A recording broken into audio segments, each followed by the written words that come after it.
Good afternoon, everyone. If you don't mind letting me know if you can hear me. Everything sounds all right.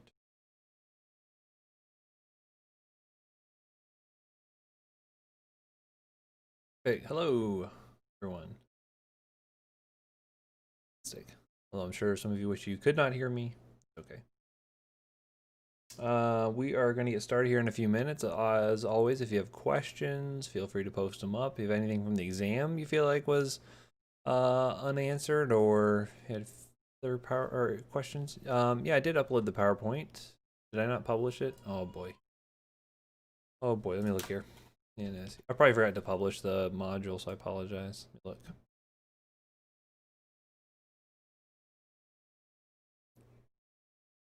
I was gonna have you guys pay $5.99 for each PowerPoint, but I decided that would probably be a little rude. So, okay, I published section 2 now. I apologize for that. You can see here, went ahead and published it, so it is now available.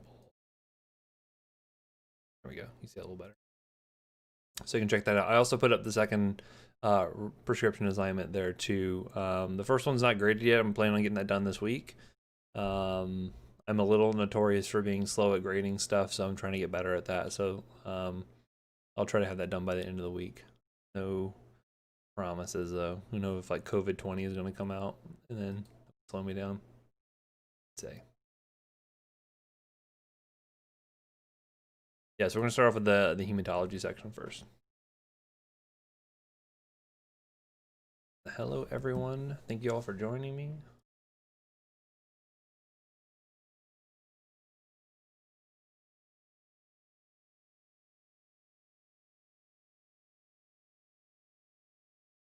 What did you guys think about the exam? Think it was too hard, too easy, fair? It was pretty typical for one of my first tests. Fair, that's good. You don't have to lie to me too. I mean, I won't make the next test any worse or better. That's good. My main goal is just to try to tickle that little cerebellum of yours and try to get it thinking critically and all of that. So hopefully it was somewhat successful.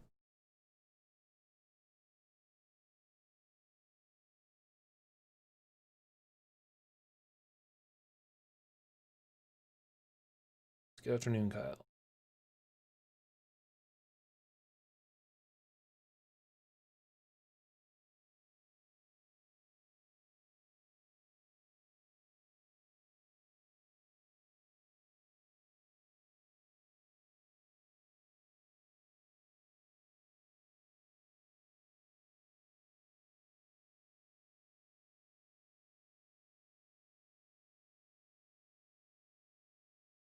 And one of the prescription assignments, one of the prescriptions includes an ophthalmic med, but that's because didn't include it in the last one, so I want to make sure you guys had some opportunities with that.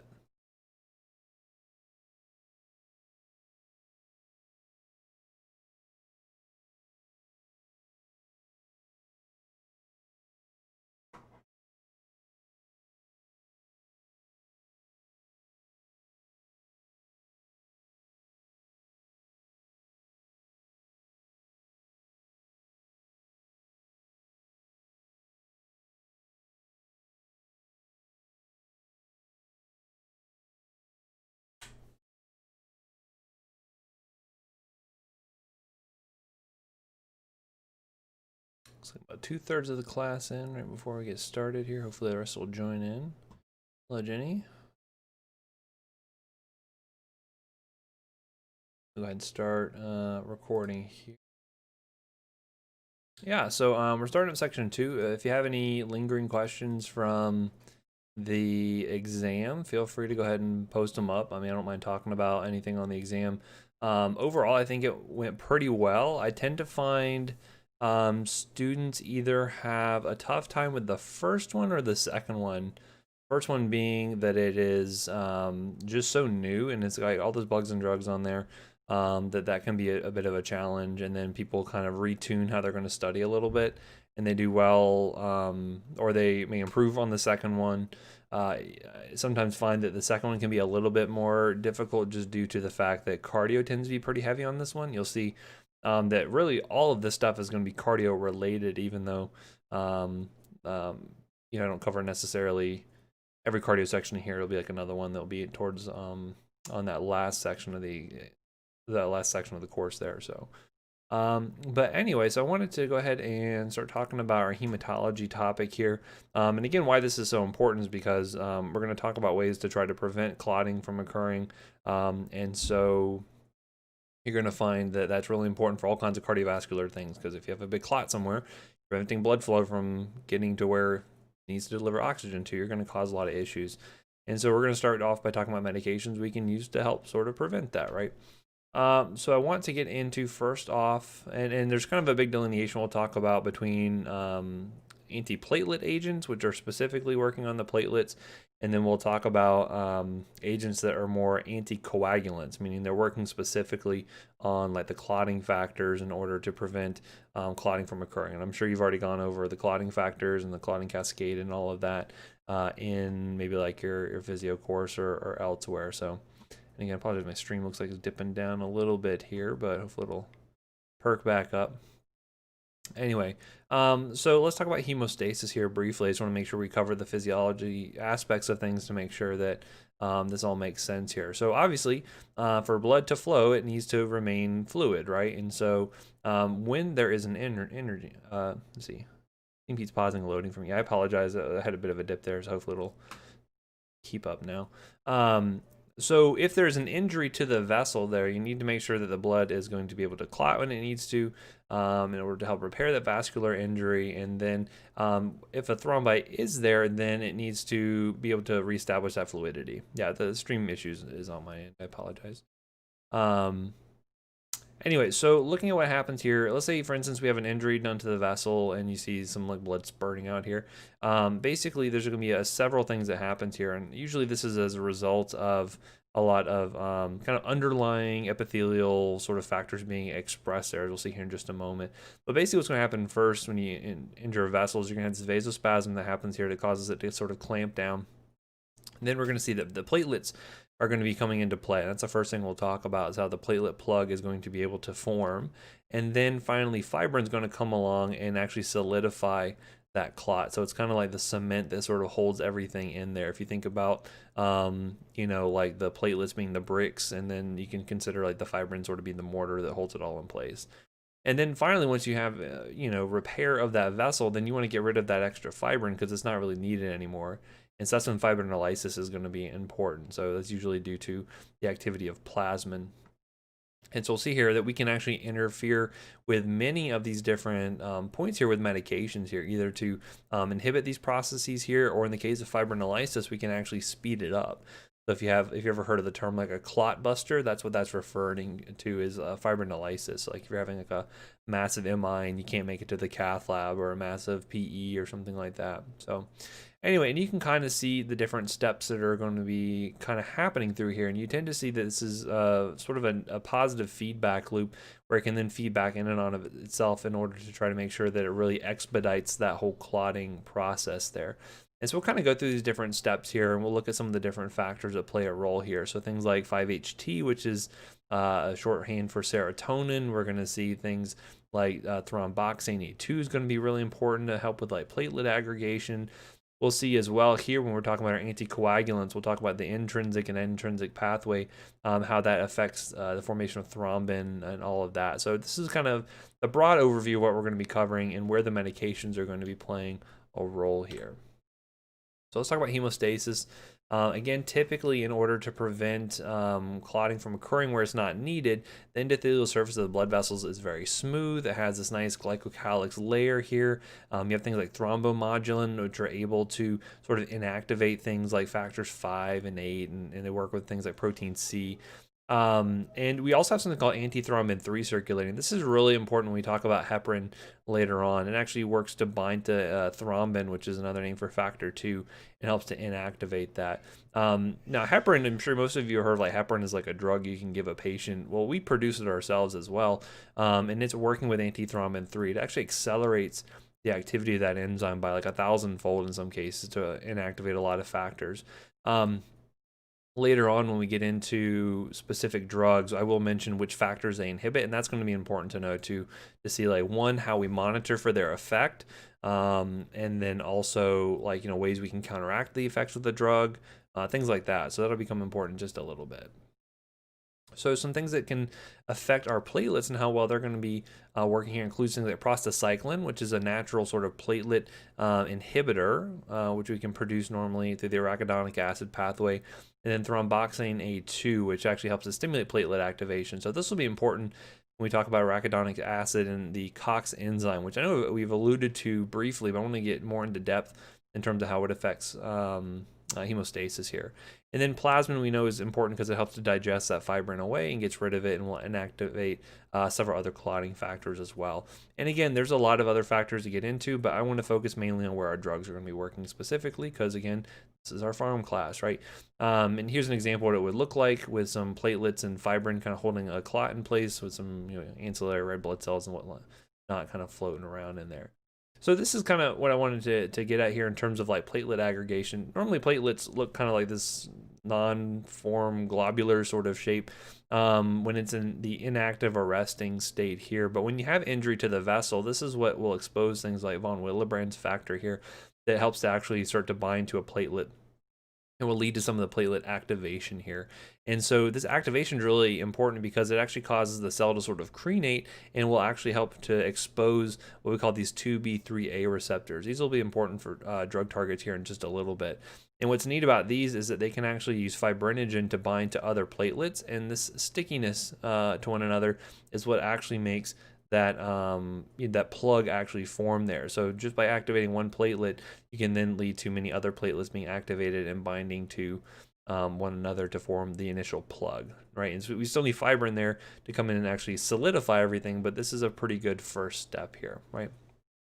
As I mentioned, Willebrand's factor is important to actually bind to that, and this is also going to help to release things like thromboxane A2 and ADP. These are really important. I'll even do so much as to bold these in terms of like mechanisms for how we can inhibit this process, and we'll look at some ways that we can do that. And then, as I mentioned, when you have activation of the platelets through adenosine diphosphate and thromboxane A2, this is what exposes those 2B3A receptors. This will be another important mechanism of drugs we'll see here in just a moment, right? Kind of want to tell you what the normal is, so that way I can kind of show you how we can affect that when we want to make someone less likely to have a clot actually form. And so then, as I mentioned, that fibrinogen is going to be able to bind between the 2B3A receptors there, and that forms that cross-linking between the platelets, okay? Also see that thrombin or factor 2 is going to be affecting the PAR1 and PAR4 receptors, which actually also stimulate platelet activation. And then this is another important one here when I mentioned ADP. These are the receptors that it works with. This is P2Y1, P2Y12 receptors that will help to activate it. So the thing here you're going to see is that there's a lot of different things that can actually activate the platelet, and some of these are working all at the same time. Some of these are working one more so than the other. It just depends on the situation here in terms of kind of what's going on. And so I just wanted to show you some of these because these are going to be the important ones that are in terms of like affecting or where our drugs are going to be working at. So for instance here, I'm going to try to be fancy. I got a tablet recently for drawing stuff. So like the ADP is going to be important here. Thromboxane A2 is going to be important. You can already see where some of your drugs like aspirin are fitting in. And then also like our 2B3A receptor antagonist. So if we can prevent this fibrinogen from cross-linking between the two platelets, that can be really effective to try to prevent them from actually binding together and forming that initial plug, right? So this will be a couple of important sites. And here's an example of what it would look like. You see like a before activation platelet versus after. It's like one of those like progress posts. So someone's like fitness, they're like, look at me when I'm a kind of this globular shape, and then look at I've been doing intermittent fasting for a while, and I got activated by thromboxane A2, and look how ripped all these platelets are now. So kind of like that a little bit. I have to think of something to entertain myself, otherwise this gets really boring after 6 or so years. But anyway, so let's start off with the first medication most of you are probably familiar with in terms of being like an antiplatelet drug, and this is going to be aspirin, right? We've talked about aspirin before in terms of its use as an antipyretic, in terms of its use for some anti-inflammatory actions. Now we want to talk about it for its antiplatelet activity. And so this is an important bit here, right? This is an irreversible inhibitor of COX enzymes, right? And so cyclooxygenase, I'll talk more about in detail in a second here. but it's an irreversible inhibitor. And that's why we like it for its antiplatelet effects. Because even if you, say you were taking like aspirin for like a week straight and you affected all the platelets you have currently formed at a given time, and then you stop taking aspirin, even if aspirin levels are 0, those COX enzymes are still acetylated to the aspirin that was there before. That means you're going to have an extended duration of action here, which is great. Actually, for the whole lifetime of the platelet, it's going to prevent the formation of thromboxane A2. So inhibiting cyclooxygenase in the platelets inhibits thromboxane A2 formation here. That's going to be an important one that we'll see in terms of its activity. This is what we want it to do when we're trying to prevent a clot from forming in the first place. And notice here the duration, right? 7 to 10 days, because that's how long a platelet normally lasts for, right? You think about like a red blood cell being like, 3 to 4 months or so. You can see the platelets here have relatively short half-lives. And again, platelets don't have their own like nucleus, so they can't form new cyclooxygenase. They only have what they were essentially born with when they kind of broke off from those big megakaryocytes and all of that. Now, prostacyclin before we said was going to be an inhibitory factor on clotting, and so we actually want some prostacyclin around, but we can see this can also be inhibited, and this will be dependent on which COX enzyme we actually block here. And so I'll talk about which ones are going to be important here in just a few moments. And Shelby's asking, how come it's taken once daily, or taken daily and not once a week? That's a good question. Because you're constantly producing new platelets all the time, right? So as you produce new platelets, you want to have some aspirin around to go ahead and bind to that new COX that is sitting there within those platelets, right? And so that's why we only have to give like a baby dose. Like you only have to give 81 milligrams. I always thought it was weird that we gave baby doses of aspirin to adult patients, but that's because that's really all you need to get sort of optimal inhibition of or acetylation of those COX enzymes within the platelet. So that's kind of why we do daily dosing with that.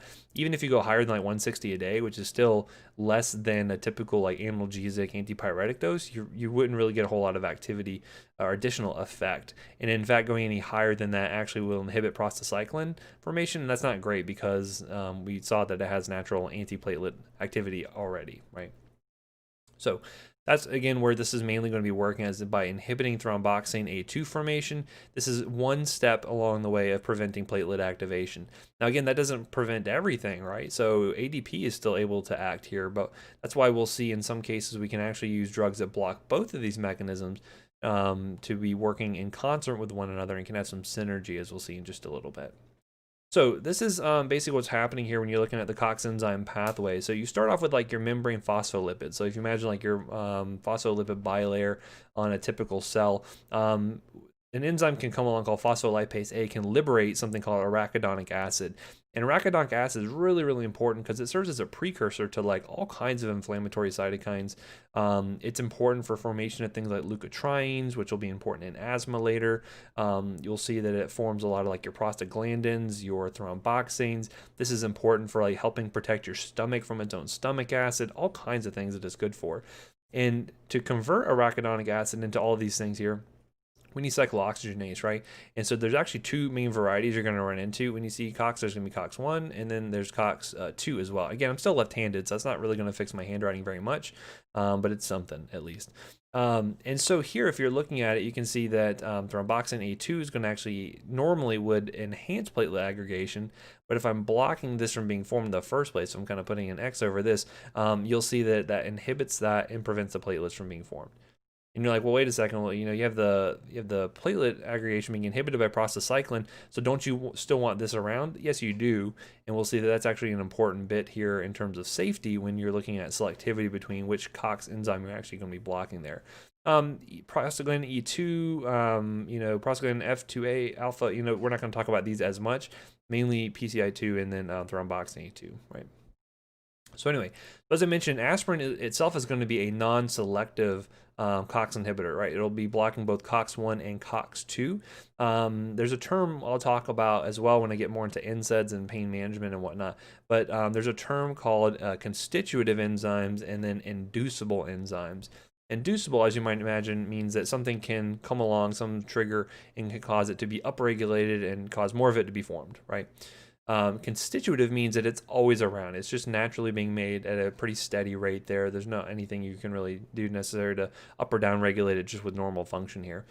COX-2 is a inducible enzyme. That is something that gets induced when you have inflammation, for instance, as you'll see. So if you were like stub your toe or something, you would probably upregulate production of COX-2 there, versus with COX-1, that's a constitutive enzyme. That's kind of always sticking around and is always going to be producing things like your stomach lining, or the barrier to prevent the acid from eating through your stomach lining, or the thromboxane A2 that's being formed there. Now, there were some drugs that were considered to be COX-2 selective, and we were using those for a while. If you've ever heard of the drug Vioxx, that was a drug that was famously taken off of the market because it was selectively a COX-2 inhibitor only. And what you ended up seeing is that if you did that, you actually ended up having a relative lack of prostacyclin being made. So you kind of got rid of all of this when you inhibited just COX-2, and then you had way too much thromboxane A2. Guess what that did? Well, you lost the antiplatelet effect from the PGI2, and you got way too much proplatelet effect from thromboxane A2. So it actually caused a lot of people to have heart attacks, and it got taken off the market, you know. So again, some of these side effects you may not see in medications until you start giving it to millions and millions of people, right? Just like with most clinical trials, you may only be giving it to thousands of people, but you may not see those side effects until it gets out into the more general population. You can see it given to millions potentially. So there are going to be some issues with that, and I'm sure we'll see more questions like that, especially when we're looking at things like coronavirus vaccines and whatnot, but I digress. If you were to look at the relative durations of action between aspirin versus a lot of your other NSAIDs, some of these we talked about, some of these we'll talk about more when we get into talking about pain management and things like that later on. So, aspirin, it says like a duration of 7 to 10 days, right? So even if if I'm taking aspirin consistently for like a week and then I stop taking it, I could still have some risk for bleeding and bruising, even like, 5 to 10 days later, right? Because that's how long it's gonna be active until I produce enough platelets to sort of overcome that. Whereas with your reversible inhibitors, like all of your other NSAIDs like ibuprofen and naproxen, piroxicam, all of those, they're only providing antiplatelet effects as long as the drug is around. So the second it gets out of the system, you lose the effects. So that's why we end up using aspirin as sort of our go-to antiplatelet drug. Whereas with ibuprofen, yeah, there's a risk for bleeding during that 24-hour period or so, but then it goes away, right? So it's a reversible inhibitor there. So the side effect profile, though, is important, as we've kind of alluded to previously. And again, this applies to aspirin and all the NSAIDs. The GI effects are going to be more concerning in patients who are taking higher doses of NSAIDs for a long period of time.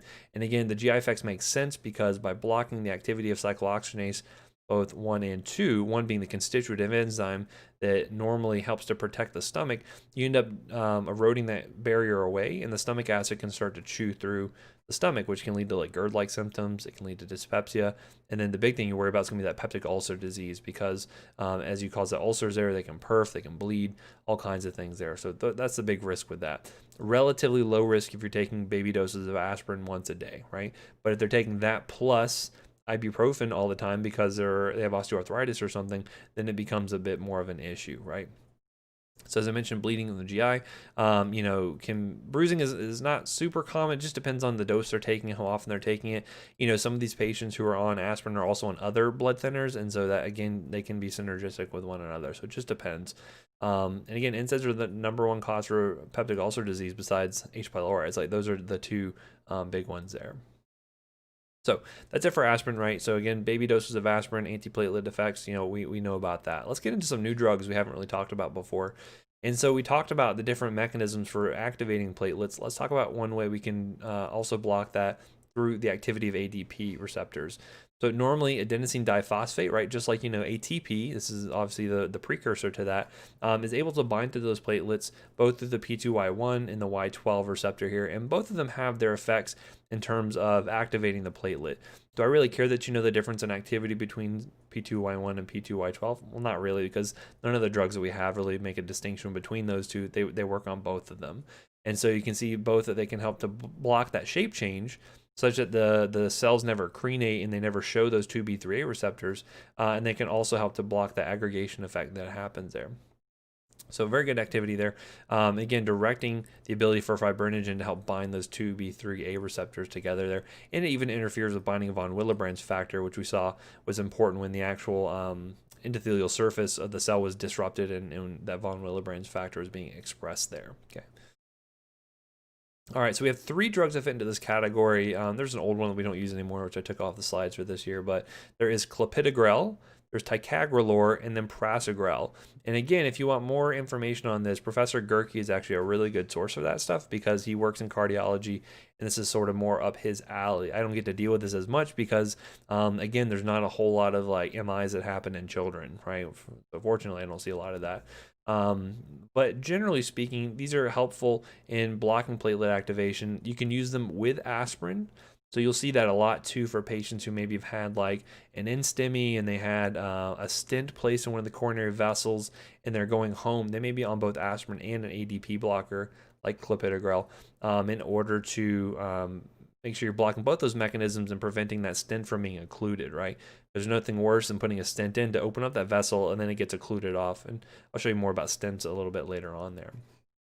You can also use these for patients who are unable to take aspirin, right? Maybe they have an allergy where their asthma was really exacerbated by aspirin or some other reason why they couldn't take it. ADP blockers are a good alternative to that, okay? Note here, they kind of have delayed effects, right? So you can see here about 2 to 3 days for clinical effect, maximal effect after 8 to 11 days. Well, if you're having like an NSTEMI, you need to go to the cath lab, you don't have a lot of time for that sort of thing there. So I don't know if you guys can think of any way to get around that, but we can start to think about things like using loading doses that can help us out. If I get into the children's educational programs mode a little bit, I apologize. I just watch a lot of that with my kids. So they're like, okay, well, what's this color? And they wait for like 10 seconds. And like, you're right, it's the color green. So I'm assuming you guys are all with me and are answering all my questions. I don't want to put a lot of delays in there. You can pause me, I guess, if you want to and try to come up with your own answers. But yeah, so we can give loading doses in order to help kind of get around this and get maximal effect like really quick. So let's look at clopidogrel first. A lot of these are going to be prodrugs, which means, again, they're inactive in their normal state that patients would take. But when given orally, they can then process through the liver and they get activated into their active form, right? And so most of these are going to be orally given. Let's see, Marley said on the last exam, we didn't need to know much about indications other than ENT optho. Do you want us to start learning indication for these meds?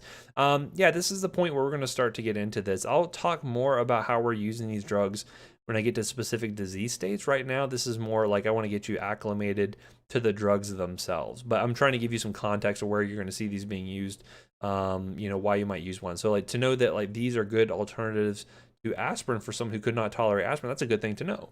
Right? Because you have a patient who you want to put on aspirin, they're like, oh, I can't take it, I have an allergy. And it's legit. Then you need to know what your backup med is, right? So these are good things I want you to start to sort of pick up on.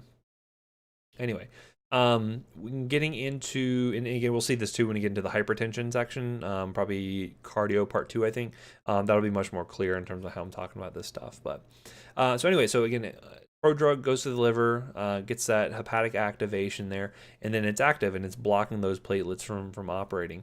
In terms of adverse effects here, obviously, and with really any of these things we're talking about, like bleeding effects are obviously going to be the risk, right? And you'll see various degrees of risk of bleeding depending on kind of how strong, quote unquote, the drugs are in terms of their antiplatelet or anticoagulant effect. So in terms of like aspirin, ADP receptor blockers, major bleeding, relatively rare. It's when you start to mix these drugs together is when that risk certainly is going to go up. So, hemorrhage less than 2% by itself, but that risk does go up when you're combining different medications together. There's this thing called thrombotic thrombocytopenic purpura, or TTP. This is a really rare sort of instance of a condition where basically it causes like this overwhelming activation of platelets, causing thrombosis, and that's also why it causes thrombocytopenia because they're all being taken up into these clots. This is not something that's very frequent, and in fact, the initial ADP blocker we had called ticlopidine was actually a little bit more common. You can see here the risk is relatively rare, but it's something that you'd want to be aware of in terms of watching the CBC. If you see the platelets start to drop all of a sudden, you need to investigate why that is, and this could be a reason for that, right? So other than that, some nausea, vomiting, rash, relatively uncommon, nothing too significant there. So that Plavix, clopidogrel, that was kind of the first one that we had for a long time that kind of got mainstream use. And since then, we have 2 more that have probably stronger antiplatelet effects, higher bleeding risk, but tend to be a little more effective at what they're doing in terms of preventing cardiovascular mortality after an MI or something like that. So we have prasugrel, again another prodrug here. We still give it with a loading dose in order to prevent it taking 4 to 5 half-lives to really get the full clinical efficacy there. And frequently it gets recommended over clopidogrel because it's kind of newer, it's a little bit better. And you can see here too, the bleeding risk is going to be a little bit higher, risk for things like hypertension, which a lot of these patients are going to have anyway. So you want to watch that. You don't want them to be starting off at a point of 180 over 100 and worse than that. So it really all depends on terms of how well controlled their blood pressure is to begin with. And then we had ticagrelor here, or Brilinta. This one actually is not a prodrug, but it does have an active metabolite, meaning the drug itself is active when you take it, but when it gets broken down in the liver and metabolized, it forms an active metabolite that still has some anti-platelet sort of effects there. Again, no different in terms of effects here, but this is unique in terms of side effects, a little bit different than the other two. This one can increase uric acid, like 22%. So 1 in 5 patients or so are going to get this effect here. And that may not be great for patients, for instance, who have a history of gout, right? So this could potentially increase that uric acid level to a point where they could precipitate out those uric acid crystals and lead to, a gouty arthritis or something like that. Major bleeding, again, a little more common than you see with clopidogrel, and even dyspnea is a somewhat common side effect, which is kind of interesting. I don't know the mechanism for that, but something you can see. Okay, so now we have aspirin working on prevention of thromboxane A2 formation via inhibition of COX 1 and 2. We then have our ADP receptor blockers. Now we can talk about our 2B3A inhibitors. So glycoprotein 2B3A blockers is kind of the full term for that. And there's going to be 3 drugs in this category here. All the ones we've seen so far, aspirin, prasugrel, ticagrelor, clopidogrel, those are all oral agents we've been talking about so far. Now, these are going to be some IV infusions we're administering, and this is more often used for patients who are going to the cath lab, for instance, that need sort of titratable and sort of immediate acting antiplatelet effect here. Okay, so this is kind of, you're going to see a difference in how they're being used. You would not see these drugs being sent home with the patient, right? Because it has to be given via continuous infusion for the most part.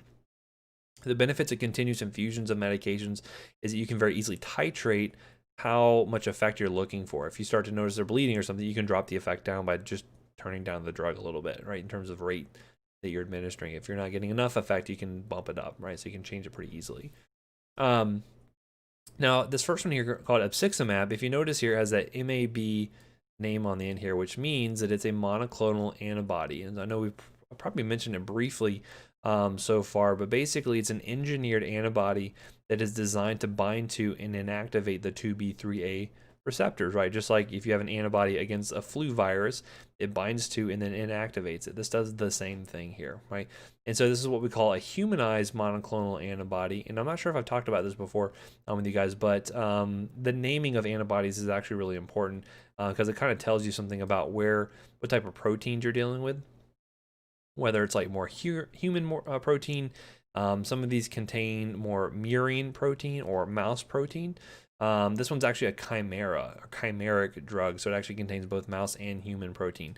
The reason why I bring that up is because if you administer this and your patient all of a sudden has a real penchant for cheese, that may be the reason why. I'm just kidding. Actually has to do with the...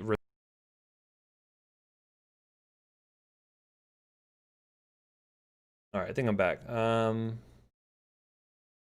Okay, sorry about that. I think my recording software had a bit of a hitch there. I apologize. So anyway, what I was saying is that you have to be careful with these monoclonal antibodies because they can have a risk.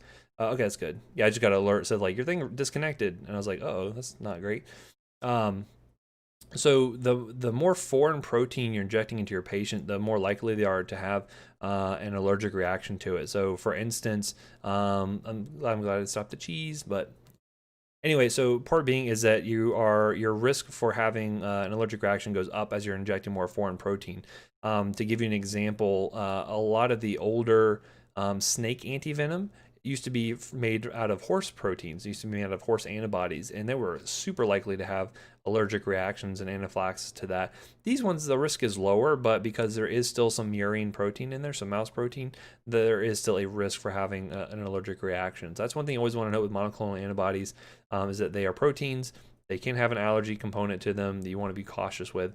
And they always have to be injected because of the fact that proteins given orally are going to be chewed up in the stomach acid, right?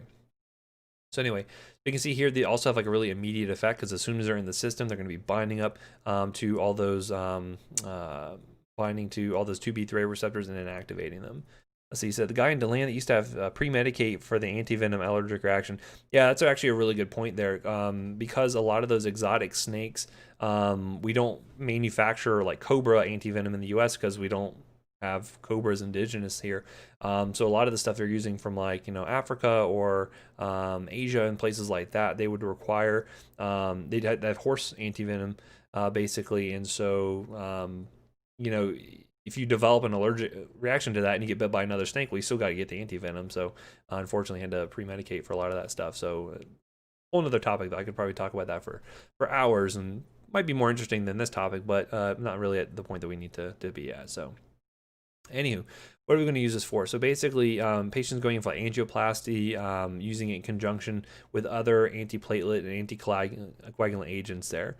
T1/2 of 30 minutes referred to again. So that's talking about the relative duration of action for the drug itself. So the half-life is about 30 minutes or so. So it's relatively quick acting, which is why you have to give it as a continuous infusion, because if you were to say stop it all of a sudden, you get roughly, maybe 30, 45 minutes, an hour of activity, and then it'd be dropped down where the platelets can start to activate again.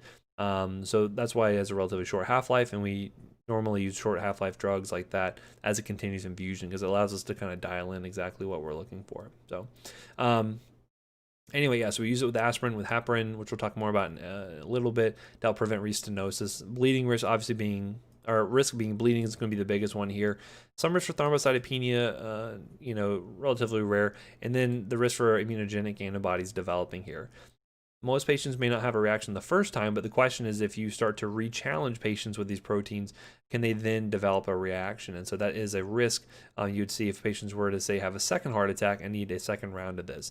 Typically, they'll get this like once and then they can try moving on to something different, including something like eptifibatide, which is still a peptide inhibitor. It's not a full antibody, but it still has some protein to it, so still risk for allergy, but it's going to be less immunogenic than something like abciximab, right?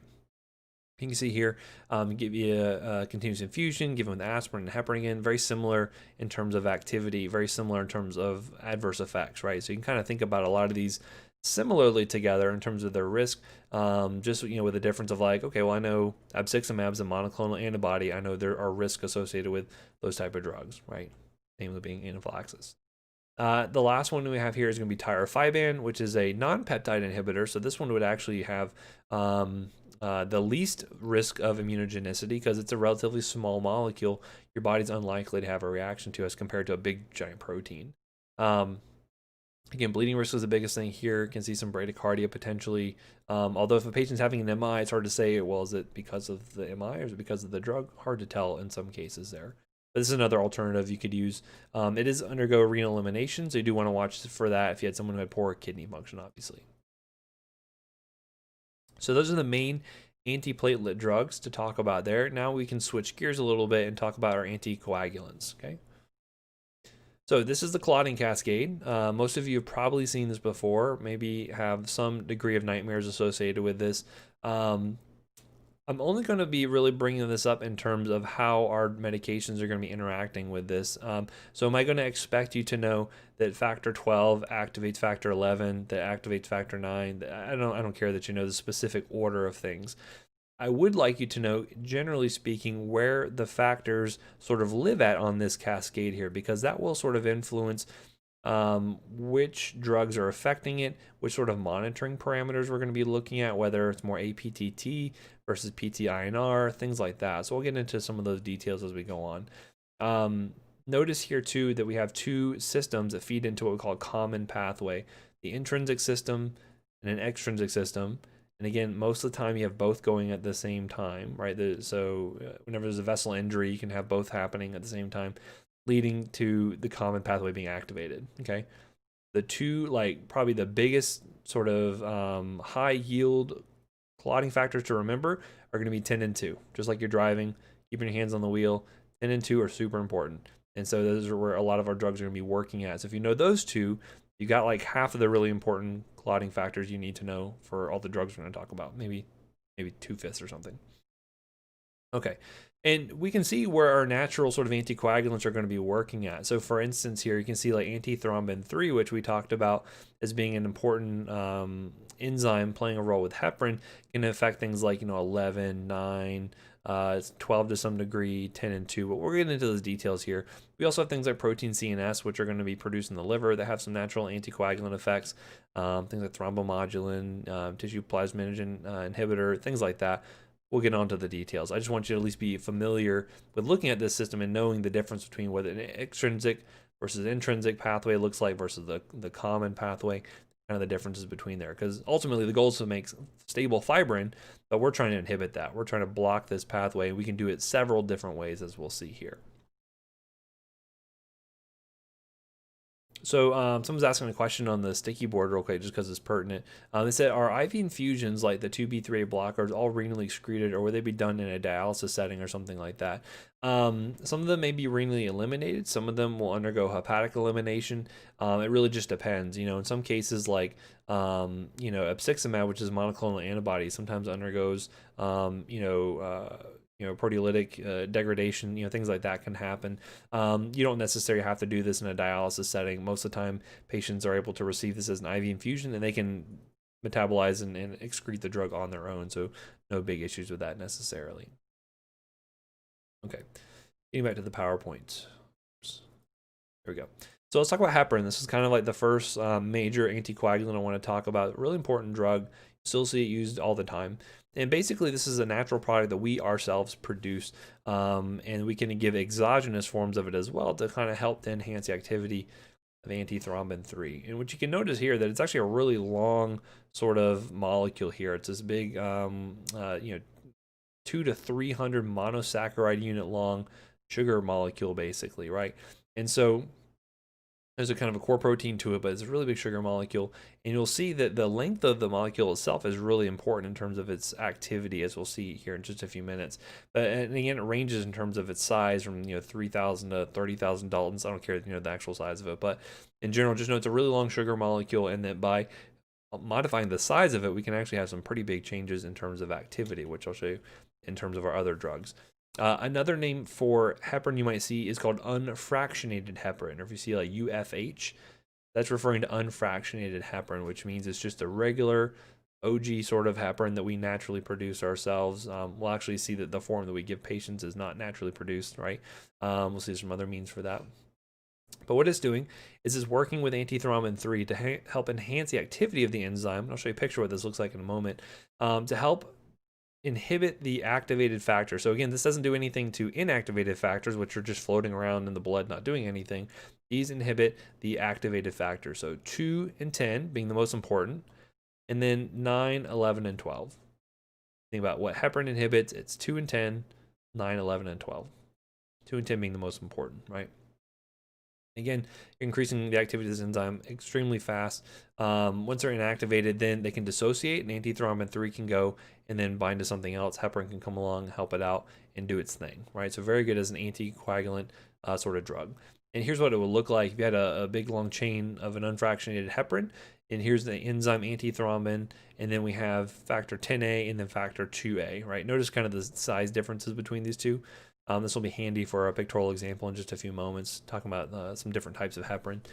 But basically, antithrombin 3 binds, and they use the heparin sort of like a scaffold to help kind of facilitate the binding between these two, at least that inactivation. And you'll see that heparin itself, unfractionated heparin, doesn't really have a preference for factor 10A or 2A. It will work on both pretty much in a 1-to-1 sort of ratio. That'll become important in a few minutes as well, as we'll see. Okay. So actually how we get a lot of it nowadays is either made synthetically through things like Chinese hamster ovary cells. I don't know why they pick Chinese hamster ovaries and not like some other type of hamster cells. I don't know, but whatever reason, that's why we use it. Or we actually used to extract it from porcine intestine or bovine lung. So actually, depending on some of the forms, which I think you can still get some of the porcine forms available via like special order, you know, there's certain patients that may not want to receive that, right? So if they have a really strong religious aversion to pork, then they would not want to receive that drug, for instance, right? So I like to mention, you know, when medications may be an issue in terms of certain religious groups, because I think that's really important. You take into account, you know, patients' sensitivities and belief values and things like that, because it could really influence what drugs you're able to administer. So basically, heparin can bind several factors at once. Not that it binds several factors at once, but it's able to interact with antithrombin 3 to facilitate binding to many different factors. You know, because you'll have a lot of molecules of heparin floating around. They can bind with antithrombin 3, and some of it will do 12, some 11, some 9, but the two big ones are 2 and 10. That's the big thing, right? Now, one of the things in terms of the chemistry of the medication, because again, I put a lot of structures up, most of which you don't really care about all that too much, but this is actually an important one. Because it's such a large molecule, it doesn't cross the placenta or the blood-brain barrier. It's not found in breast milk. And so basically, this is a really safe one that you could administer to pregnant patients because the risk for bleeding to the fetus would be relatively low, which is kind of nice. Again, we'll see there are some other options you can use for pregnant patients as well, but one of the things you'll find in pregnancy, which we'll talk about next semester likely, is that when pregnant patients have high levels of estrogen around, that does put you in a hypercoagulable state. So having a clot during pregnancy is not unheard of, and you may need to anticoagulate those patients. And so this is something you may see being done, okay? Now, normally heparin can either be given for sort of like two purposes. You could either see it being used as a prophylactic or for treatment of active clots, right? So for instance, if I had like an obese patient who was going to go on, you know, sedentary obese patient was going to go on a flight from, say, you know, LA to Australia, right? That's one of the longest flights in the world. Being stable or being, you know, sedentary for that long on a flight, and someone who's obese who has a lot of venous stasis to begin with, they're maybe likely to develop a DVT, right? If I were to give that person heparin beforehand as sort of a prophylactic, that's prophylactic anticoagulation, right? So if you have someone who is likely to develop a clot, you can try to prevent that. If you see someone who's in the ICU who is, say, intubated and sedated and they're laid up for like weeks on end, since they're just laying around all day long for weeks at a time, it is likely that they could develop a clot due to that venous stasis. And so you can do things like, you know, sequential compression devices that can help to squeeze the legs to move blood around, but oftentimes we'll also give them anticoagulation with things like heparin. That's prophylaxis. You could also do active treatment as well. So they actually have a clot already. That's when you can go ahead and try administering to this. And this is usually done as like a continuous infusion. This is another like IV only sort of medication here. So if you see it being given sub-Q, that's for prophylaxis. If you see it being given IV, that's usually for active treatment in a lot of those cases there. So very good from that standpoint. You do want to be cautious in patients who have like cirrhosis or renal failure, because you can see the half-life sort of prolong, which is why monitoring parameters are really important for this one, right? And again, this is typically not something patients are going to use outpatient. Rarely would you see like sub-Q heparin being used outpatient. I'll talk about some other ones you can use instead. But when in-house, monitoring is really important, especially for the active treatment of clots. So how do we monitor for that? Well, if you go back to that intrinsic pathway, you'll see that, you know, things like 11, 12, 9 were affecting the intrinsic pathway. And so you want to use a monitoring parameter on your coags that reflect that. And that's where we get into the activated partial thromboplastin time, or the APTT. So this is really important for monitoring the effects of heparin, okay? Basically, you can take your patient's value of APTT, compare that to what a normal patient would be, an unanticoagulated patient, and usually shoot for like a therapeutic ratio of like 1.5 to 2.5 or something like that. A lot of places will have protocols where they give you specific like seconds of time that they want the APTT to be in order to be considered, you know, therapeutically anticoagulated. So, and again, you can use this for, you know, really any sort of place where a patient is actively clotting or you don't want them to clot. So if they have PE and MI, or if they're going like for angioplasty and you want to prevent them from clotting during that time, heparin is a good drug for that. And that's really the big thing that we had for a long time. So from a toxicity standpoint, bleeding is going to be the major risk with this one. Now, this is important. When I mention a reversal agent, you want to know that, because obviously if a patient starts to bleed, you want to be able to reverse that. And not everything is going to have a reversal agent. I can't do anything about platelets that have been inactivated by aspirin. I can just wait for the patient to make new platelets, right? So I can't do anything to expedite that process. A few drugs, though, do have reversal agents, and you should know what those are, because, again, this may be life-saving in some cases if a patient got an accidental overdose, or there's some drug interaction, or something happened leading to way too much anticoagulant effect. So for unfractionated heparin specifically, protamine sulfate is the reversal agent that will bind to the heparin and inactivate it, okay? That's important to know. There's another thing called heparin-induced thrombocytopenia, otherwise known as HIT. This is also a good thing to know about heparin as well. Is going to be that this is something that happens relatively rarely, but you want to really be cognizant of it when it occurs. And so this is more so in patients who are going to be on continuous infusions of heparin for like a prolonged period of time, right? Say they're on it for a week or two. This is the type of patient you'd more likely see it in. Basically, what would happen would be that you'd have patients on heparin for, say, like 5 to 10 days or so. They start to develop this antibody between heparin itself and something called platelet factor 4. When this antibody finds those two together, it leads to kind of this cascade of activation of platelets. And this is why you get the thrombocytopenia, because they all get activated and they all get bound up in these little clots all over the body. And so, again, you get worsened thromboembolism potentially, and who knows where these clots are going to be forming at, and you also deplete your platelets, so you're kind of increasing thrombosis but also putting your risk of bleeding at the same time. So it's pretty difficult sort of thing there to see. And the other thing too is this patient, once they develop HIT, they can never get heparin again, because they will just have the same reaction, which is unfortunate. It'll actually be even more immediate. So you got to discontinue the heparin, and we got to switch them over to an alternative agent, which I'll talk more about some of our like direct thrombin inhibitors here in just a little bit. So very important thing to know about heparin induced thrombocytopenia. Know when it sort of happens, what kind of happens, what you'd be looking for. So you'd be obviously looking for a drop in platelets, and know how to manage it, which we'll talk more about in details here in just a little bit. In general, though, we'll talk about avoiding low molecular weight heparins and then warfarin until thrombosis results. I'll tell you about why that is in just a little bit. Okay, so I mentioned low molecular weight heparins on the last one. So I said unfractionated heparin. Well, what would happen if I decided to sort of chop up heparin into smaller pieces? And that's where we get our low molecular weight heparins, which makes sense if you think about, heparin being like 30,000 Daltons big. These may be only like 5, okay? There are 3 different drugs in this category. There's enoxaparin, dalteparin, and tenzaparin. I've really only ever seen enoxaparin being used clinically, so this is the one I know most and that I'll be talking about most, and I think most people will probably only ever work with. I'm not sure why the other 2 didn't get very good market share, but it is what it is, right? So the activity now has changed a little bit, because now remember that big scaffold that helped to bind antithrombin 3 to both 10A and 2A. That scaffolding has gotten a lot shorter now. So what is that going to do to our activity? Well, what you can find is, and I'll show you this picture here, having a low molecular weight heparin, which is shorter, still helps to facilitate binding to factor 10A, but you see it doesn't really help as much with factor 2A, right? So what does that mean? Well, basically it means the ratio of activity between 2A and 10A has now changed, meaning that low molecular weight heparins like enoxaparin work much more preferentially on factor 10 than they do on factor 2A. With like unfractionated heparins like 1-to-1, with low molecular weight heparins maybe like 2 to 4-to-1. So much stronger activity on factor 10 than 2. You also lose a lot of that activity on the intrinsic pathway in terms of factors like 9, 11, and 12. Very minimal activity there. So what does that mean?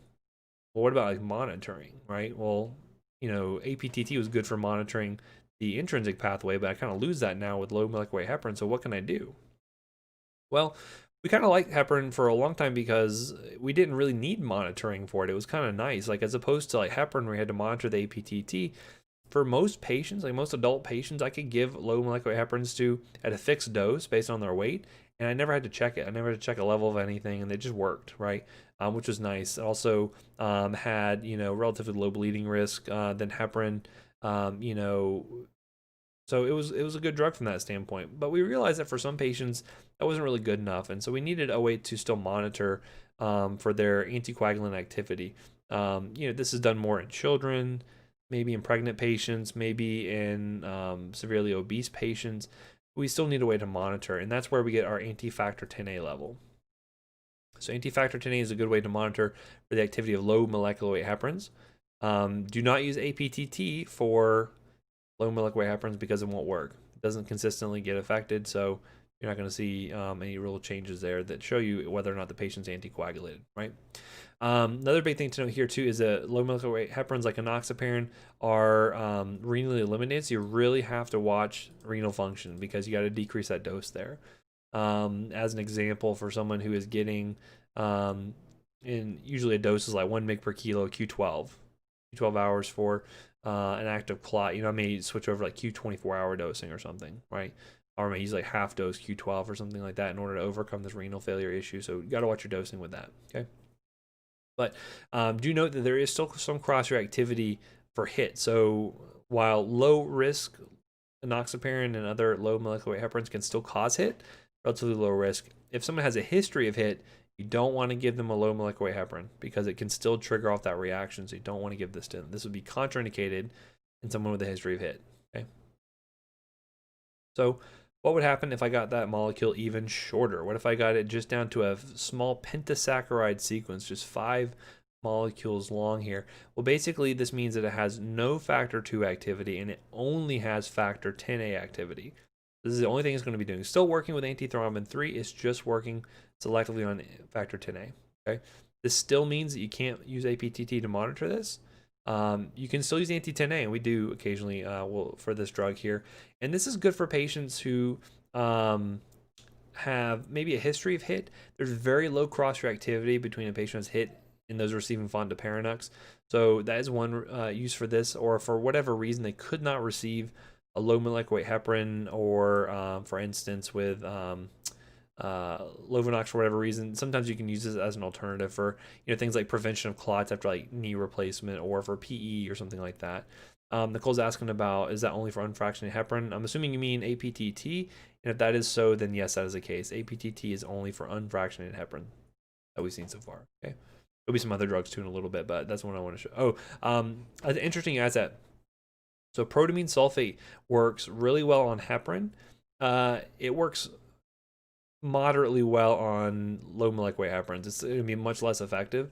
A lot of times what we would do if we had someone who like accidentally received like a double dose of enoxaparin, we would just monitor to see if they started having any evidence of bleeding, and then maybe administer the protamine. Otherwise we just let it, the tincture of time is always a good medicine, so we just give it time to kind of work itself out of the system there. So I would not ask you when I test whether protamine works on enoxaparin, because that's sort of like a gray area question that not everyone's kind of agreed upon.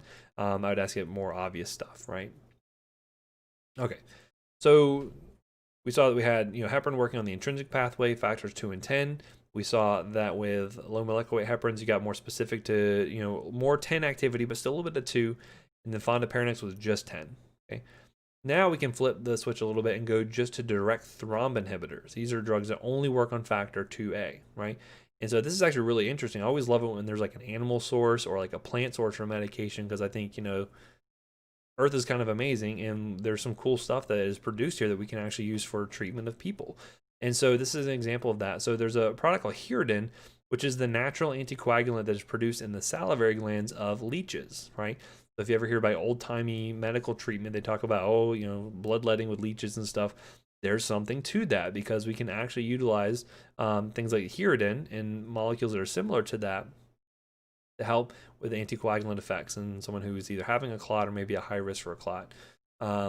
So in actuality, we still use medicinal leeches every now and then. Unfortunately, I've never had to deal with them personally, which is great. But one time I was in a hospital rotating during school, and the pharmacy, unfortunately, the keeping of medicinal leeches falls to the pharmacy. Why that is, I have no idea. None of us have zoology degrees, but you have to keep them in this like aquarium essentially. Apparently they stink to high heavens, and then they also like to escape.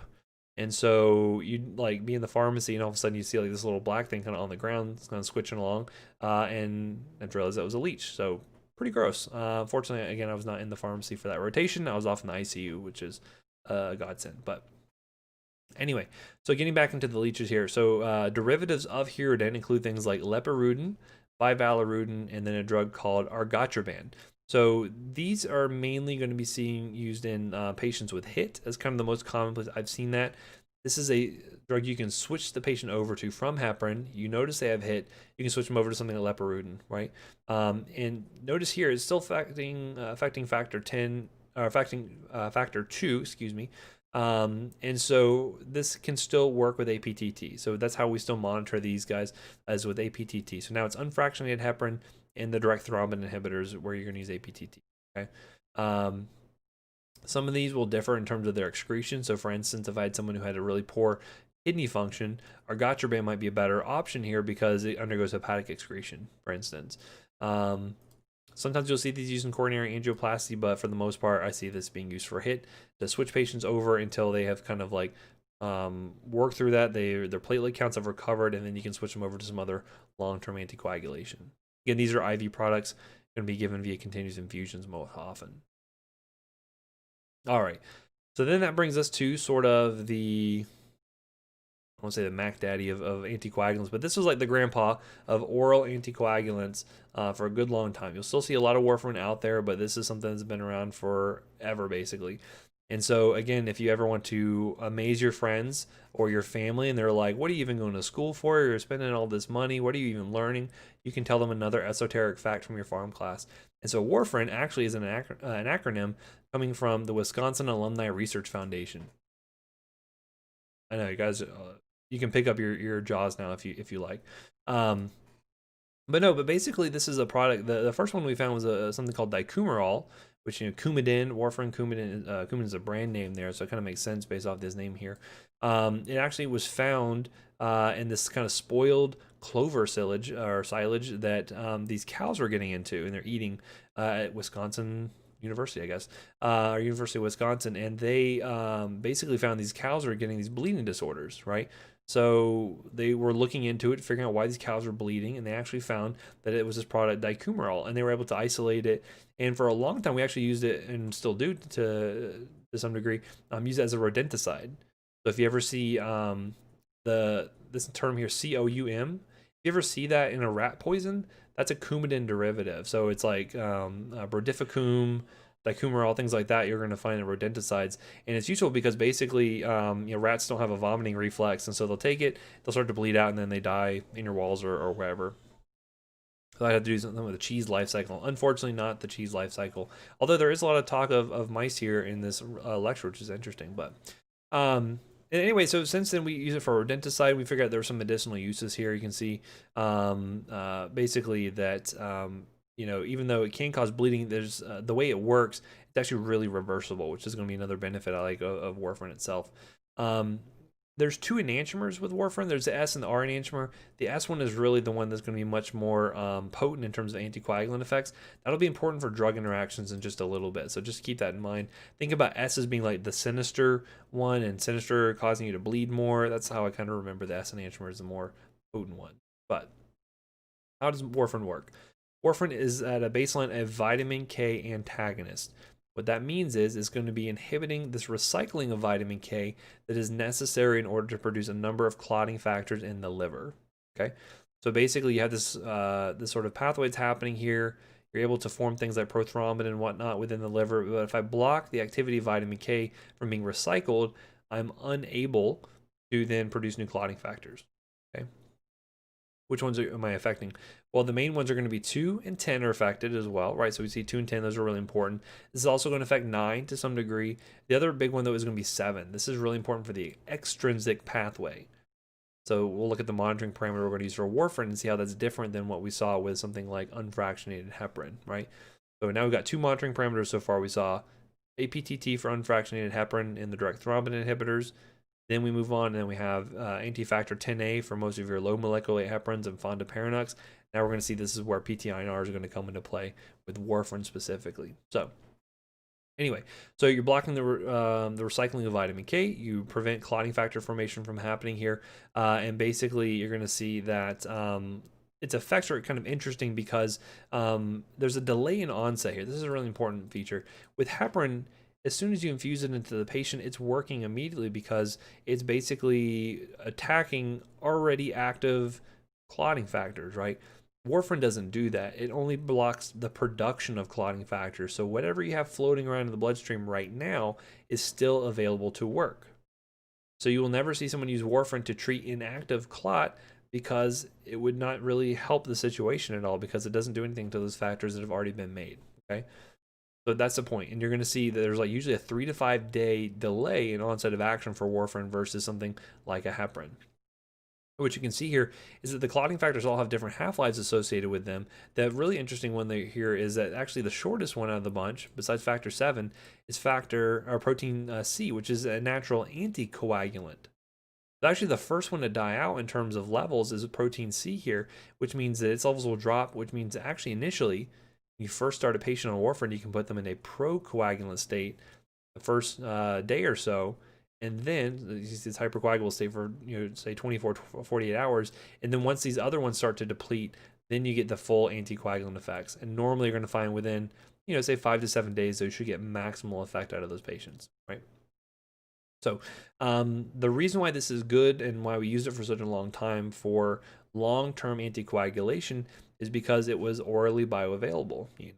Couldn't use heparin because you had to use that via injectable. So because of that, warfarin was really kind of the de facto chronic sort of anticoagulant drug you use. And again, you found that for the majority of if you look at a lot of like pharmacy sort of like direct intervention, like Coumadin clinics were huge, because again, it allowed us to take those patients off of the providers to see other patients, and we could sit there and monitor their Coumadin levels and look at their PTINRs and adjust their doses and all that kind of stuff.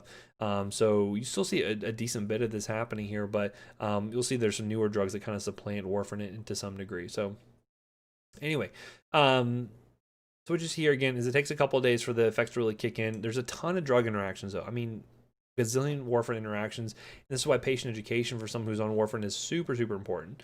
So one, it's highly protein bound, meaning that if you have some other drug that comes and competes for those binding sites, warfarin is going to be dissociated from that protein. And then you have a higher free fraction that can interact with the body, right? So say for instance, normally it's 99% bound to albumin. That means only 1% of that warfarin is physiologically active. Well, what happens if I go from 99% to 98%? Well, now I have a doubling in the effect of warfarin because I have doubled my physiologically active portion, right? From 1 to 2%. The doubling still, even though it doesn't sound like a lot, it's still a big effect there. So you got to watch out for that.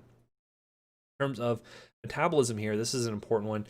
This is, our warfarin is okay and it gets some anticoagulant effect, but I mentioned that the S enantiomer was much more potent for blocking these clotting factors from being produced here. So this is really the one I want you to focus on, is the fact that CYP2C9 is going to be the big player here.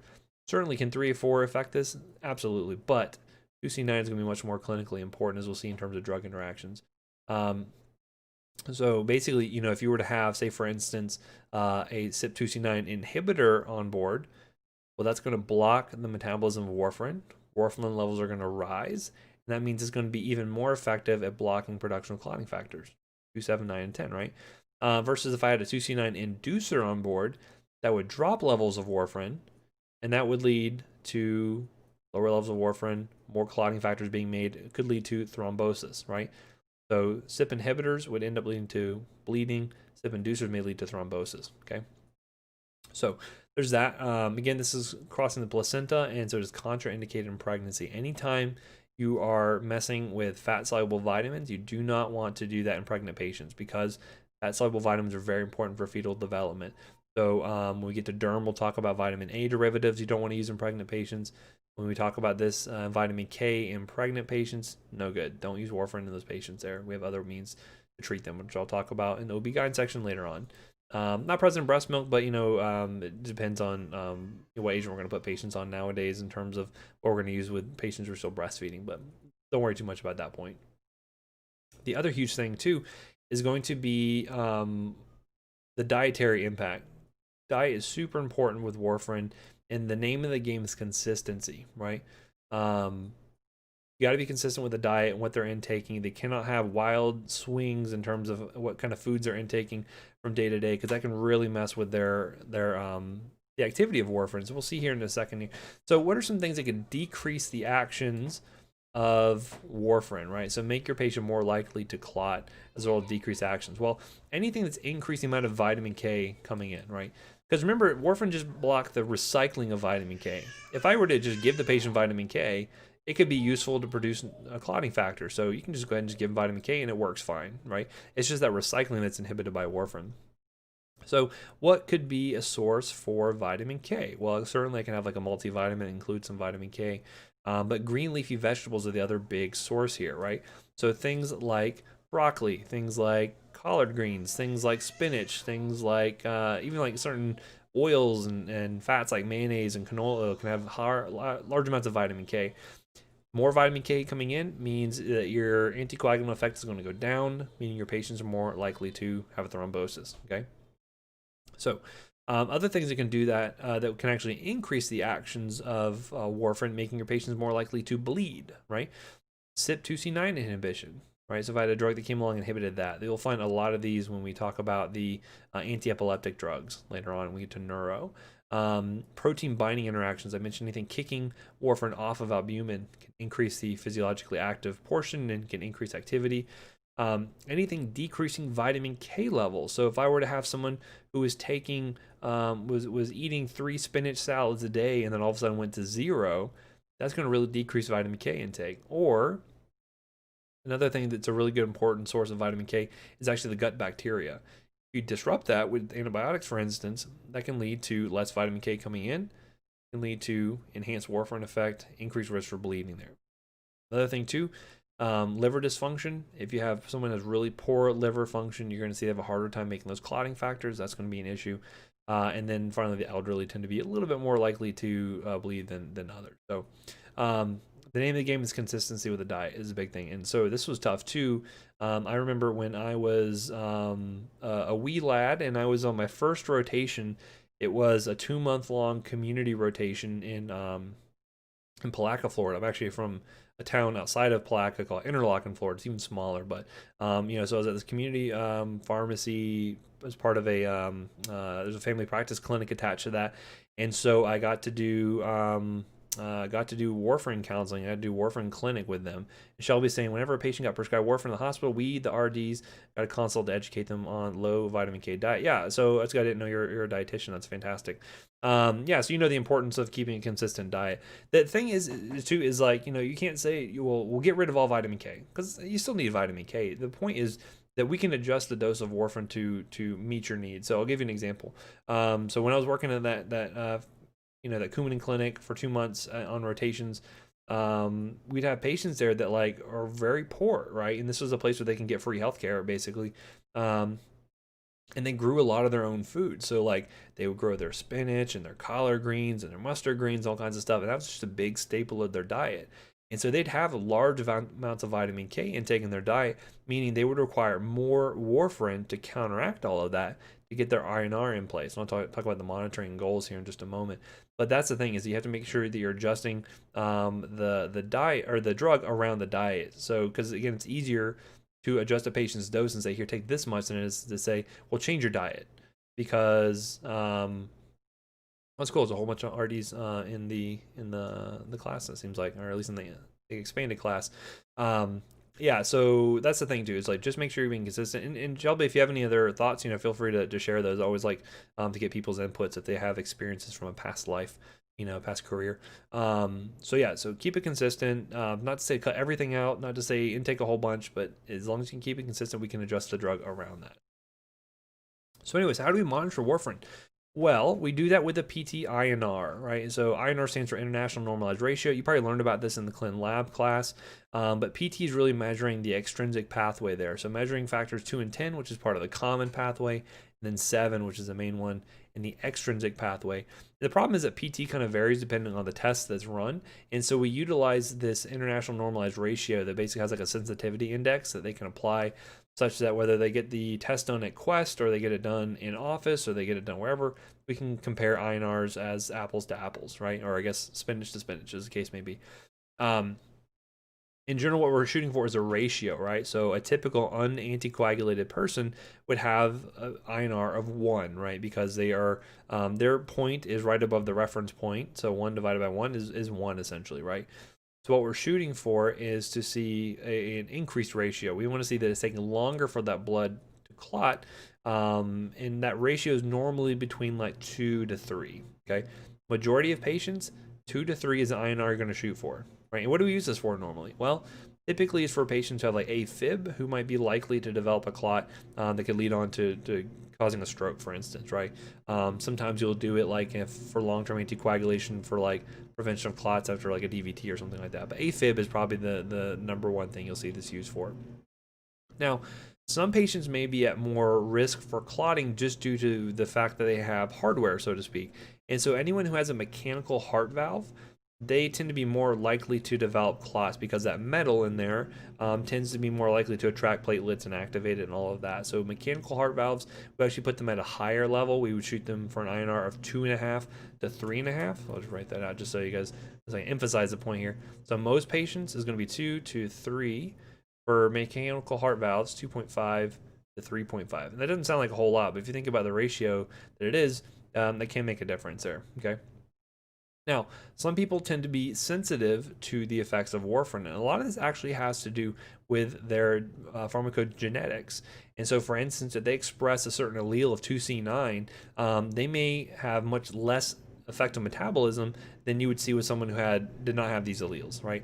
So these are poor metabolizers of CYP2C9, such that they're going to have much more bang for their buck out of a given dose of warfarin than someone else might. So as an example, a starter dose for warfarin might be between like 5 and 10 milligrams daily. These people may need to start at like 2.5 milligrams, okay? Because they're so sensitive to it. It's usually you're going to find some more in Caucasian patients, just due to that's our genetics to be more likely to express that.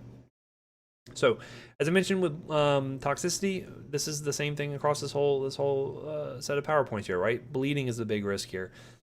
Clinically significant bleeding is going to be relatively low risk if you keep the INR in range. And again, this is such a pain in the butt. I can't even tell you. We'd have a patient who start off on warfarin, and you get them up to their INR within 3 to 5 days or so, and then you have to have them come back into the clinic a week later, make sure it's still right. And then if they were out of range, then you had to adjust their dose, and then you had to come back the next week. And come back the next week. I mean, there's some patients that would take you months in order just to get them in range. I had one guy who unfortunately had hepatitis C and HIV, and he was on all sorts of medications that caused a ton of interactions, that it took me that entire 2 months of that rotation just to get him to a therapeutic INR.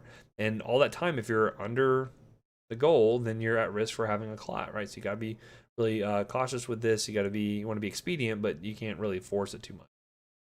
Now, as the INR increases, you're going to find that the risk for things like intracranial hemorrhage is going to go up, but we need to know how to reverse this. This is the important thing too. We want to focus on how do you reverse the effects of warfarin? Well, one way is to give them vitamin K, right? I mentioned just like if I were to have someone start to ingest a bunch of extra vitamin K through green leafy vegetables, that can inhibit the effects of warfarin. I can do the same thing. Either give them oral vitamin K and give them IV vitamin K potentially, depending on the severity of what's going on. If the INR is just high and they're not having any signs of bleeding, I may just stop the warfarin and wait till it comes back down, right? Yeah, Kyle, exactly right. There's so many different strengths of warfarin because you have to individualize the dose. I think if you were to look at, there's like 1s, 2.5s, 3s, 5. I mean, there's just a gazillion of them, right? But just like prednisone, there's like a ton of different dosage forms for that. But regardless, if I give vitamin K, that helps to start the production of new clotting factors. That doesn't really do anything for me if the patient's having an active bleed right now, right? So if the patient comes in, they fell at home in the bathtub, they hit their head, and they have a massive hematoma, or they're having intracranial hemorrhage. Giving the vitamin K is nice and all, and you can still do that, but it doesn't do anything to the bleeding that's happening right at this moment. So what do I do? Well, you can give them supplemental clotting factors, and this is where you can actually give fresh frozen plasma, so FFP, right? So not technically a pharmaceutical product by any means, but it's still something you would want to order for that particular patient. So serious bleeding at any INR, go ahead and give them FFP plus vitamin K, okay? Again, I'm not going to ask for, like, bowl of spinach, stat, PO to the ER, but, vitamin K comes in tablets, do injectable, whatever you need to do. But vitamin K plus FFP, that's the way to reverse warfarin most rapidly, okay? Just know that vitamin K is going to take some time because it's only helping with the production of new clotting factors, okay? As I mentioned, don't give this to pregnant patients because you can see birth defects, and you can see some patients develop skin necrosis, especially if those have like a protein C or S deficiency. So it's something we see occasionally. Okay, so spend a lot of time talking about warfarin. We used it for like decades and decades, been around for forever, but it was not a very highly desirable medication. Imagine if you were, say, like a 17-year-old female, you were taking oral contraceptives, and you had a PE, right? Well, then you need to be on the anticoagulation for like 3 months afterwards, and so you want to be on warfarin, where you have to like disrupt your daily life to come back and get your INR checked and all of that. Wasn't great. And so nowadays we have some alternatives. And so this is either called NOACs, the new oral anticoagulant, or DOACs, direct oral anticoagulant. So this is kind of the newest class out of the bunch here. And so this is kind of the new craze, I guess, in terms of oral long-term anticoagulation. So 3 drugs here I'm going to talk about: dabigatran, rivaroxaban, and then apixaban. The benefits of these is that, one, they're almost not at all diet dependent, like warfarin is. It does not require any monitoring. It's a very fixed dosing, so I don't have to have them come back and check PTINRs or PTTs, because guess what? These drugs don't even affect those very reliably. Mitigates a lot of the drug interactions. However, though, the one benefit to warfarin is it's easily reversible. You can go to any ER for someone having a major bleed from warfarin, and they can reverse it very easily. You're going to see that's going to be a downside to some of these new ones here in just a little bit, okay?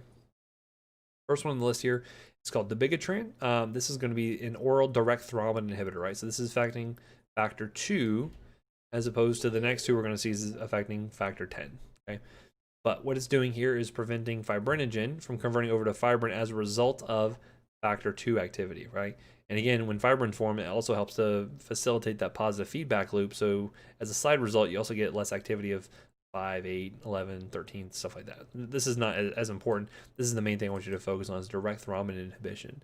And you can use it for a lot of things: DVTs, PEs, AFib. If you wanted to have a patient who's at high risk for having a clot, you can give this prophylactically, potentially, all of that. Problem, though, is, like, again, there's no real good to do with the patient, which is good for them. But if they start to have bleeds, there's not a good way to reverse this, right? Recently, within the past few years, though, there is one option here. That went out. Recently, there has been one option. It's called, and it's actually a monoclonal antibody targeted against the dabigatran. It's called idarucizumab.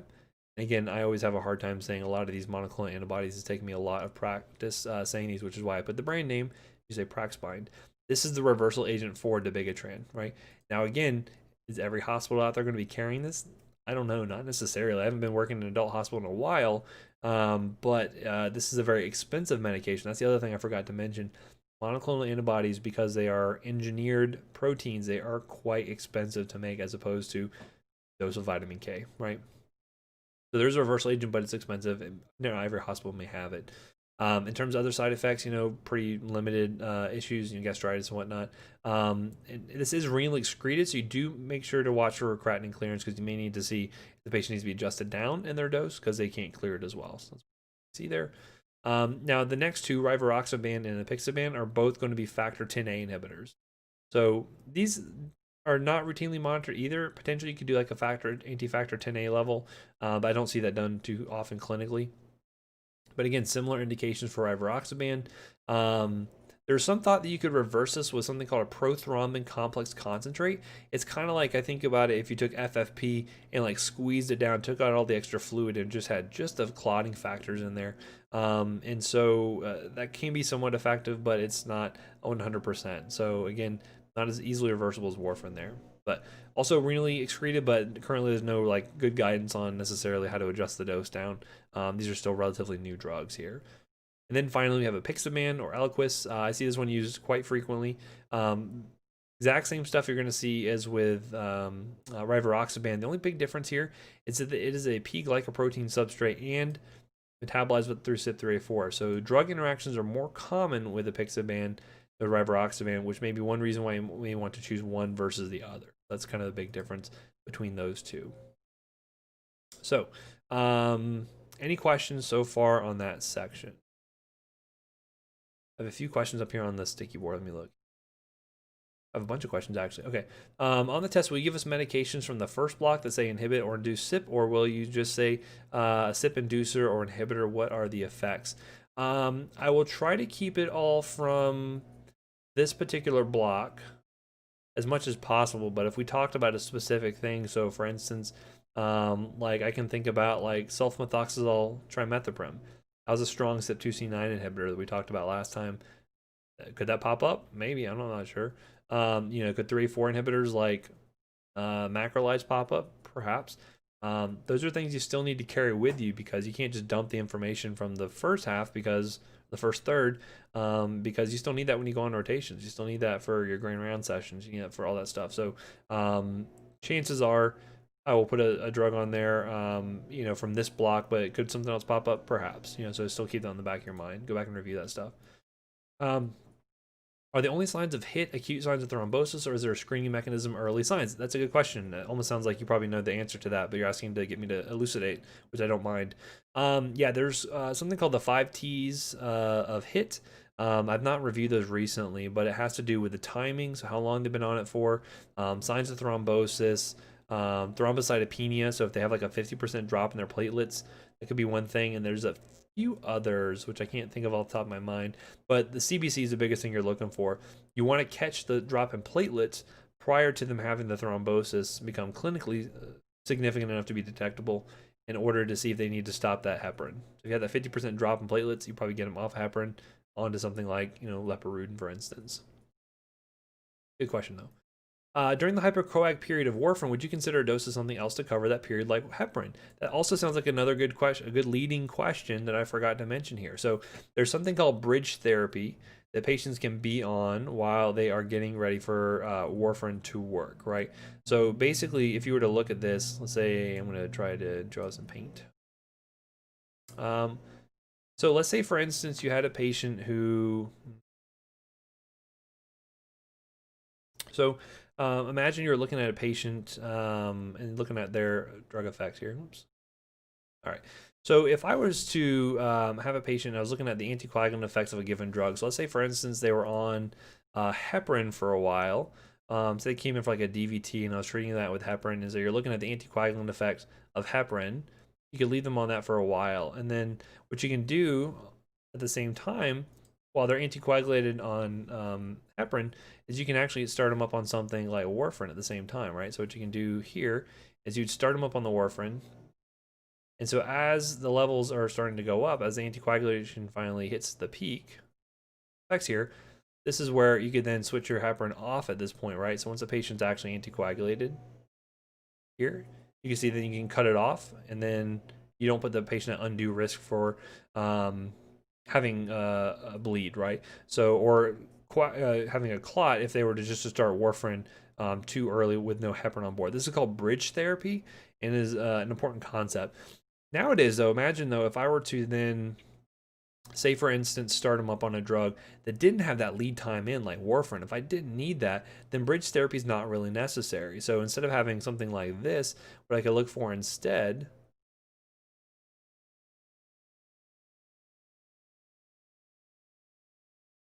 what I could do instead, if I was looking at the same kind of graph of like anticoagulation activity versus time, if I were to say have something like heparin on board, and I could look at the anticoagulant effects, and then I turn off the drip, I could have something like Eliquis, for instance, that has sort of immediate effects. So this is just a direct anti-10A inhibitor, or 10A inhibitor. You can see here that its effects would kind of peak up much more quickly, and I wouldn't need that big lag time. So I wouldn't really need that bridge therapy quite as much, right?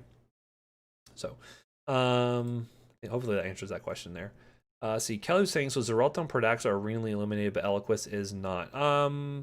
With Eliquis, I believe it's not clinically significant. I believe it's all through hepatic elimination. If it's renally eliminated at all, I don't think it's very much. Let's see. And then someone's asking, do you have any suggestions on how to best compartmentalize these drugs? I know we're just now seeing this, but was unsure if you had a good tip on learning these by grouping. Yeah, I think so. So, I would go by mechanism of action for like this PowerPoint specifically. Let's talk about this PowerPoint. I think it would be reasonable to go through and do it based off of mechanism of action, right? So I can go through and say, okay, let's look at all of my ADP receptor blockers, right? Okay, well, I know there's ticagrelor, I know there's clopidogrel, I know there's prasugrel, right? I know their big risk is going to be bleeding. Well, guess what? Every drug in this thing we've talked about basically has been bleeding, right? So you don't have to really worry about that so much. You just know that if it's anticoagulant, antiplatelet, bleeding is a risk.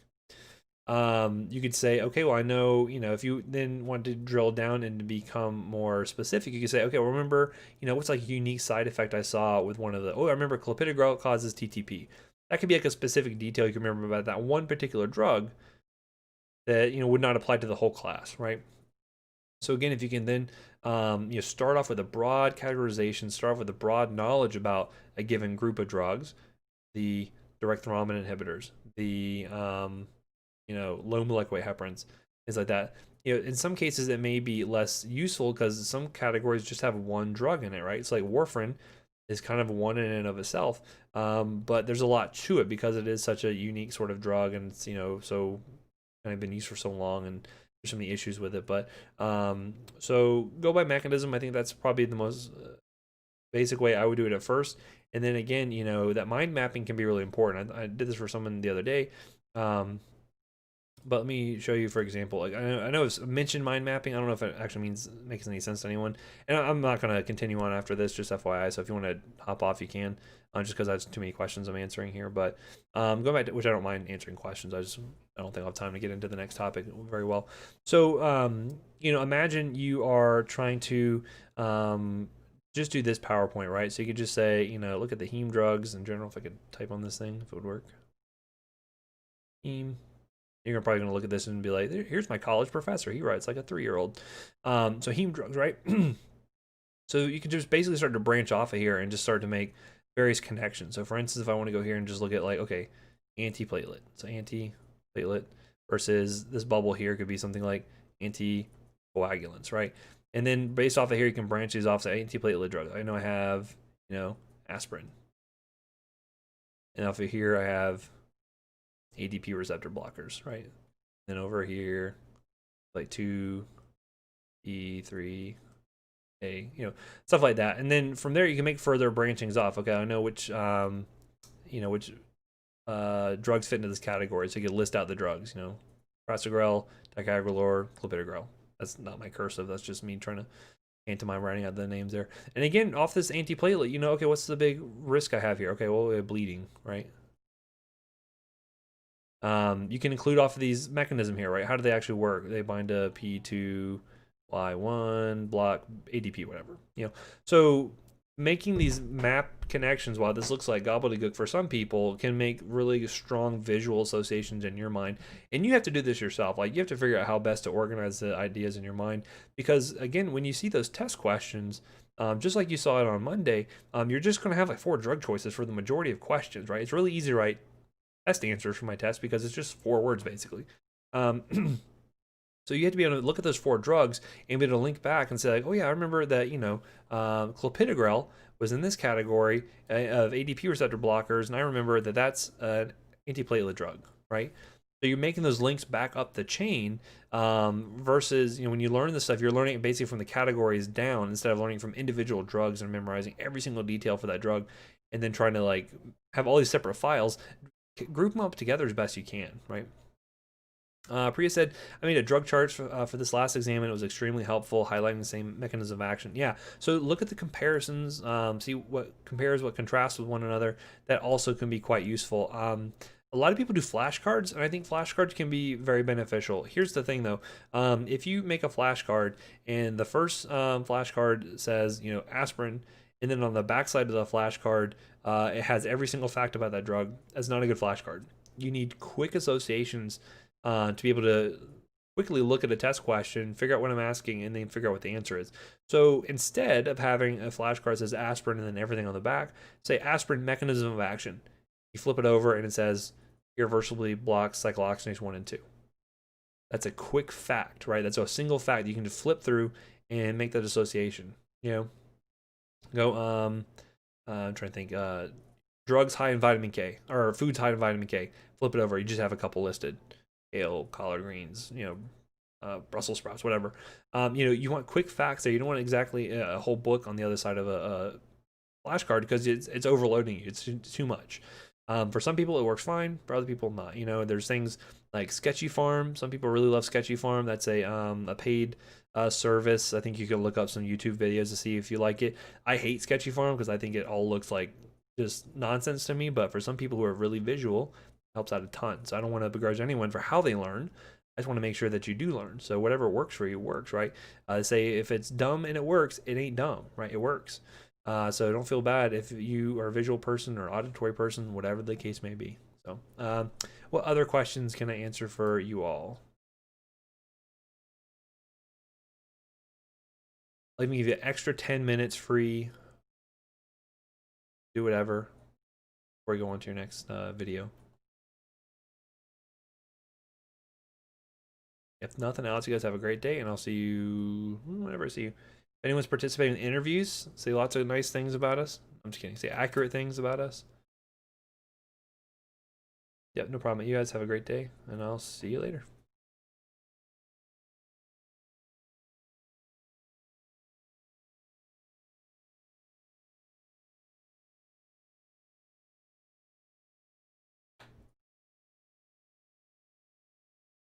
Very good. Yes, I'll see you next Wednesday. I think I have Epi Bio before then, so hopefully I'll see some of you then.